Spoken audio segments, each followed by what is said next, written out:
A Republican House Judiciary Committee travels to New York City yesterday as part of their ongoing effort to harass and intimidate Manhattan District Attorney Alvin Bragg.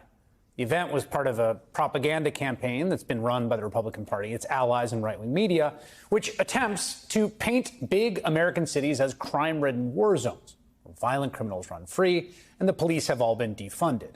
It's nonsense, but for them it's useful nonsense. And Republican Congresswoman Elise Stefanik, the third-ranking Republican in the House, went on Fox News to spread it. New York is the epicenter of this catastrophic crime crisis we're seeing across the country.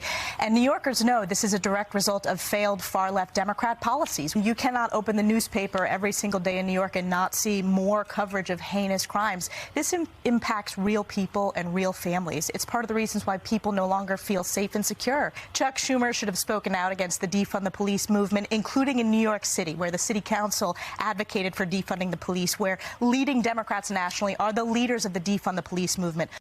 Okay, New York City, we've said this a million times, one of the safest big cities in America, certainly the safest big city in America. And to be absolutely clear, obviously, New York City did not defund the police in any meaningful way. The NYPD budget actually increased slightly this year to, wait for it, $1.5 billion, which is, $5.5 billion, which is $5.5 billion more than zero.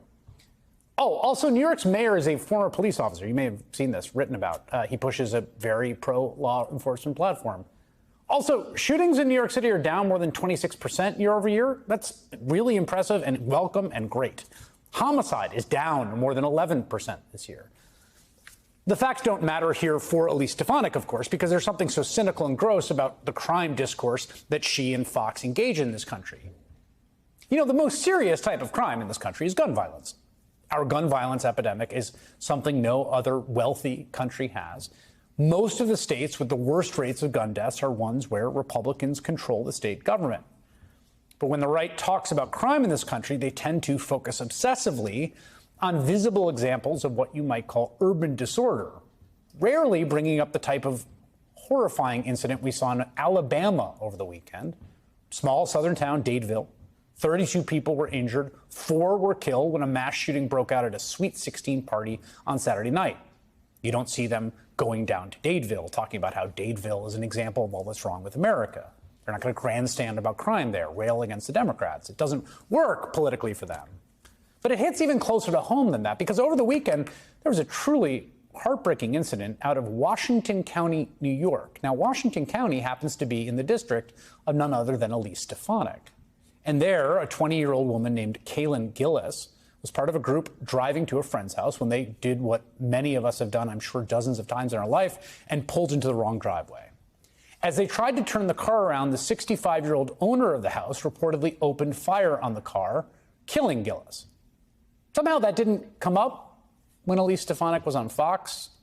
What's even more upsetting is how closely that shooting echoes what we saw last week in Missouri, when a 16-year-old boy named Ralph Yarl accidentally went to the wrong address while trying to pick up his younger brothers. When Yarl rang the doorbell, authorities say he was shot twice through the door by a man who claims he thought his home was being broken into. Miraculously, Yarl survived the incident. There are 2 messages that come from conservatives that I think have brought us to this moment in the aggregate, where pulling into the wrong driveway or ringing the wrong doorbell gets you shot. The first, of course, is the message about guns. People are being told that guns are affirmatively good. Not only affirmatively good, they need to stockpile weapons for personal safety or to go to war against the government. The argument goes that everyone else is armed, so you better be armed too, so that you can pull the trigger first. That's message 1. The second message, and it connects to this, is a message about how terrifying it is out there. The constant stream of paranoia being fed to the American people by Fox if you watch their programming. The idea that danger lurks behind every corner. And the child who rang your doorbell is obviously there to murder you. This is the implicit and sometimes explicit message that plays constantly in right-wing circles across different kinds of media.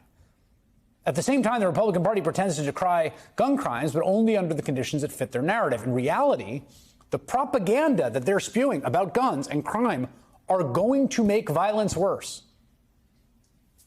But in a stark contrast to the cynical attempt to weaponize the fear of violence as a scare tactic, both morally repulsive and a political dead end, I think, is people coming together in solidarity to stand up against that violence, to say enough is enough, which is what we saw today in Missouri, as Ralph Yarl's classmates walked out to support him and demand justice on his behalf.